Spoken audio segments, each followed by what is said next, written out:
After a wreck, one of the first questions clients ask is, what is my case worth? If you have questions about your case or want to know what your claim is really worth, please call us at 317-269-2509 for a free case evaluation. Hi, I'm John McLaughlin. And I'm Tony Patterson. We're attorneys at Parr Injury. Parr Injury has been around for more than 100 years, representing injury victims throughout central Indiana, the state of Indiana, and the Midwest. We've been successful in obtaining recoveries for our clients in the 7-figure and 8-figure level.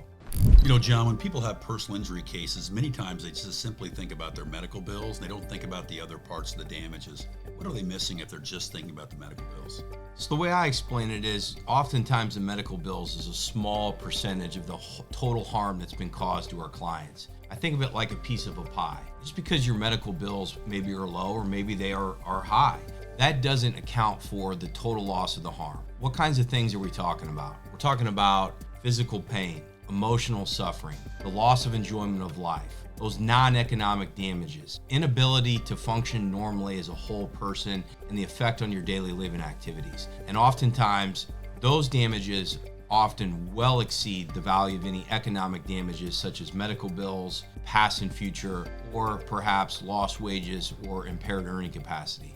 Yeah, and I think that's important. You know, when I think about damages, and you and I have talked about this a lot, John, we really kind of group them into 3 areas. We think about like fix what can be fixed, help what can be helped, and make up for those things that can't be fixed or helped. So where do these different categories fall?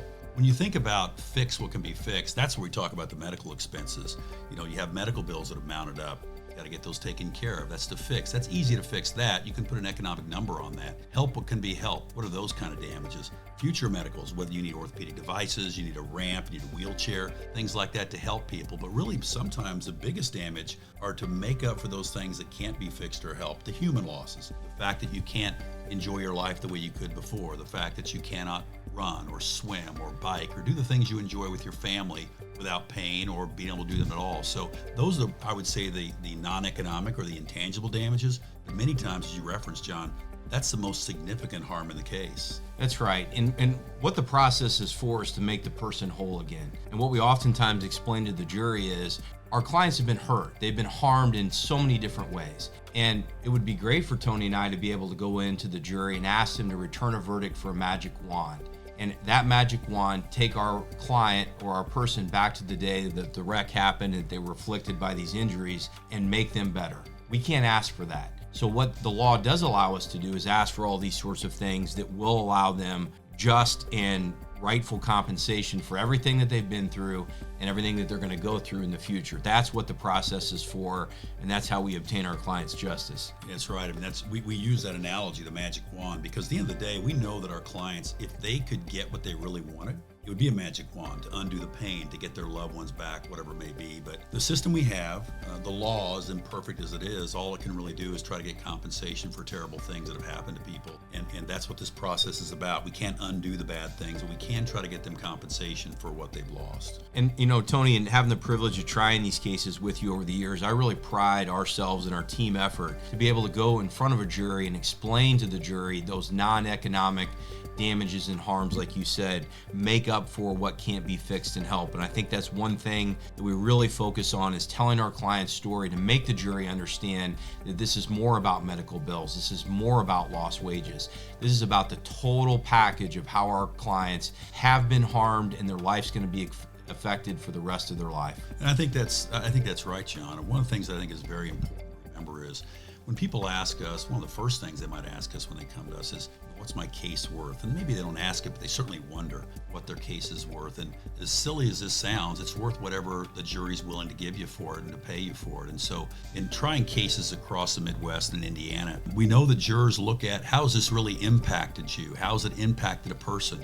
And jurors typically want to do what the right thing is. And so really, it's not just the medical bills, it's not just the lost wages, it's the impact on the whole person and how it's impacted their lives. You know, as silly as it sounds, we only get one shot at this life, John. And if somebody does something negligently to cause you to have an altered state and not be able to enjoy that life, well, you're entitled to compensation under the law. And so jurors typically look at that and say, what is the value of that, and what has this person really gone through? And so that's how we try to value these cases. That's right, and that's our job. That's our obligation and our duty really to our client, is out throughout the stage of the case, and then certainly at trial, is to find all the ways that we can tell our clients' stories, whether it's through friends and family, whether it's through demonstrative imaging or other creative ways we have to show the impact of the injuries on our clients.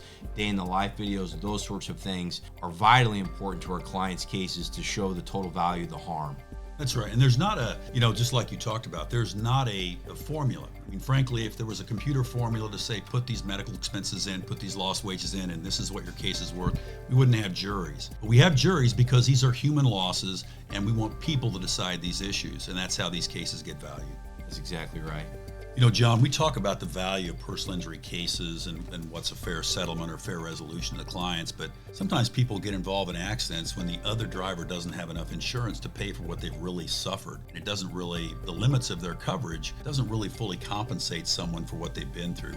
What happens in those circumstances? Several things can happen, and certainly there are times where we're hired on a case and we investigate and we see that it's a big damage case and the client has $500,000, $1 million plus type of case, but right out of the bat we identify low insurance limits. We always tell clients, and one thing that we both tell clients is we have two jobs. One is to maximize what your recovery is, gross, but also maximize ultimately after bills get paid, liens get paid, what you are going to actually get for your justice, your compensation. And I think what's important about this when we do have a limited insurance situation is, and perhaps maybe something that separates firms and our firm is, you don't take the initial look at it and say, okay, there's just $100,000 in coverage there, that's it, go ahead and settle the case. It's your duty and obligation to look under every rock, to be absolutely relentless to see every avenue that could potentially pay your client for the harm that's been causing them. And what are some of those things, Tony? We know this. You got to look at all avenues of insurance you could potentially pay. So what could that be? It could be a situation where perhaps you've convinced yourself the at-fault driver only has $100,000 in insurance coverage. Well, what's your client's circumstances? What all types of underinsured motorist coverage do they have? Not just their own auto policy, perhaps another member of their household that they were living with. All kinds of scenarios. Perhaps their mom and dad are divorced and you're going to want to look at both mom's policy and dad's policy.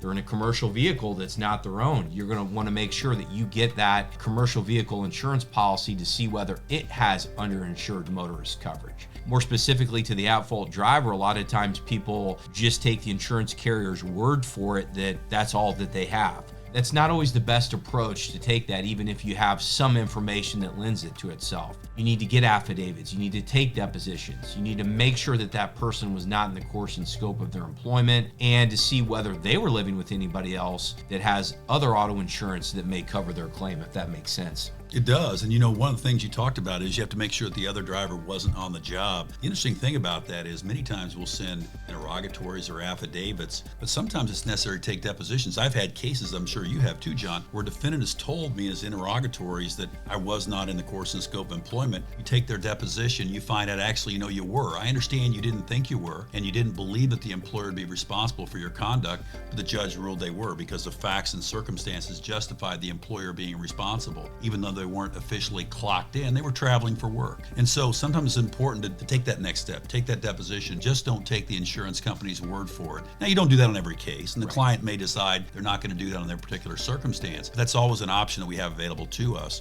The other thing you mentioned, John, was if somebody has uninsured or underinsured motorist coverage, if the other driver doesn't have enough insurance, sometimes your own underinsured motorist coverage will cover it. People sometimes will say, let's look at your policy. And they ask, why should we look at my policy? I'm not at fault. And you explain to them about the underinsured motorist coverage, and they say, well, I don't want that. Is it going to affect my rates? I don't want to turn in my own insurance. Why should my insurance pay for that when somebody else caused the crash? Well, you don't have to use your own insurance coverage, but frankly, if you have that coverage, that's the very reason you bought it, to pay for damages which somebody else caused, and that's what underinsured motorist coverage does. You bought it for a rainy day, and people that come to us because they got an accident, it's raining, so it's time to use that coverage. So we'll look at all the coverages available. If they don't want to use that coverage, that's certainly up to them. That's their prerogative. It's their policy. We're certainly going to provide that information to them.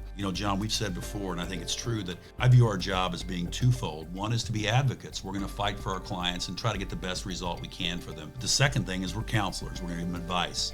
They haven't been through this before. We do it every day. And so we're going to tell them what we think and give them advice to help guide them through this process. And then they make the decisions ultimately on how they're going to handle their case moving forward. That's agree, Tony. That's a trust aspect of it. So, sometimes a client may get frustrated and they see you taking these depositions and spending expense money. And it's important to explain to them why you're doing it. Say, look, I'm not doing this just to spend your money. I'm doing this because I think this is going to lead to a greater recovery for you. And oftentimes I got to check these boxes. It's my obligation to you to make sure there's no other buckets out there to fully compensate you for the harm that's been caused. And I think oftentimes, Tony, you spoke to this in the commercial context. And oftentimes you will get a case where you have an employee that appears to be working for a small company or an LLC. But that's not always the end of the story. And it takes depositions, written discovery, subpoenas, all these sorts of things, third-party, non-party discovery to other entities to peel back the layers of who's this person really driving for. Because under Indiana law, there's going to be a factor test that's applied. And there could be multiple people liable to say that at-fault driver was their employee or was an agent of theirs and that they are liable for their negligence. And, the fact of the matter is it just takes relentless discovery and effort by the attorney, and we pride ourselves on that, to figure out who all is responsible for the harm that's been caused. Yeah, and you just said that you said something exactly right. You said it's a matter of trust, because sometimes I get it. People have been hurt. They have medical bills stacking up and those things. They'd like to get their case settled. But the problem is you can't have your cake and eat it too. Mm-hmm. So you can't get your settlement and do the exploration about the other driver and all the insurance coverage. You have to do it on the front end before you settle the case. So sometimes it does take a little bit longer. But when we do that, we're not just trying to drag things out. We're doing it because it has a purpose to try to get a better recovery for the client. And that's part of our job. Absolutely. It's a lot of really good points. If you have questions about your case or want to know what your claim is really worth, please call us at 317-269-2509 for a free case evaluation.